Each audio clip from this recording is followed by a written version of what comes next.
Hi everyone, Jordan Dreyer, the savvy millennial voice actress who can endure yet knows when to give up. Today is 3 weeks and 5 days of the Omer. If you want to know more about the Omer and how it works, check out the links in the description. Yes, today is Hod of Netzach, the humility in endurance. We're going to look at two things. The first, as I mentioned in my introduction, is knowing when to yield. This goes along with something we talked about before, being unable to change.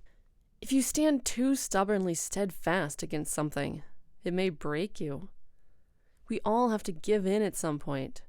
Or if you refuse to be a relic, like Madonna, even then you continue to change to remain relevant. I first imagined myself going from bachelor's to master's to doctorate all in music, then playing in a world-class orchestra. After going to several competitions in the Southeast US, I realized that I was not that good. I was good, but not world-class. And the only way to get there would have been more hours of practicing that I was not willing to do. Practicing made me feel lonely. I didn't love playing French horn that much, to the point I'd be willing to practice 6 hours a day. So I gave up and turned to other interests, especially voiceover. Knowing when to yield and give up is important for sanity and happiness. The second thing for this Hod of Netzach is acknowledgement that our souls come from God. Yeah, every time Hod comes up in the Omer, it's about humility before God.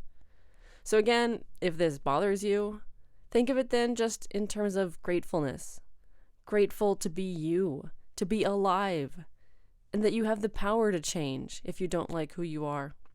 But if we stick with the God piece, it is acknowledgement that we can endure because God gives us power. Here's a negative endurance story. I used to be so anti-religion growing up, until I learned that it's all about how you choose to use it. Not everyone who attends a religious institution is a blind follower, as I'd believed. At least in Judaism, openly questioning anything, including God, is allowed and encouraged. So I gave that up, and now am comforted in believing in things will work out eventually, even if it takes centuries. I can carry on in whatever I do, or change paths and work on that, because I trust myself, that I have the endurance and strength to do anything, and I trust that the force of the universe will aid me, or even hinder me if that choice is not a good one.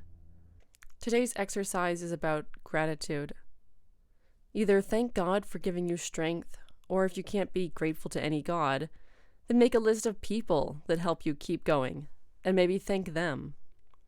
I'm grateful to all of you. Please share this with someone today, and I'll see you tomorrow.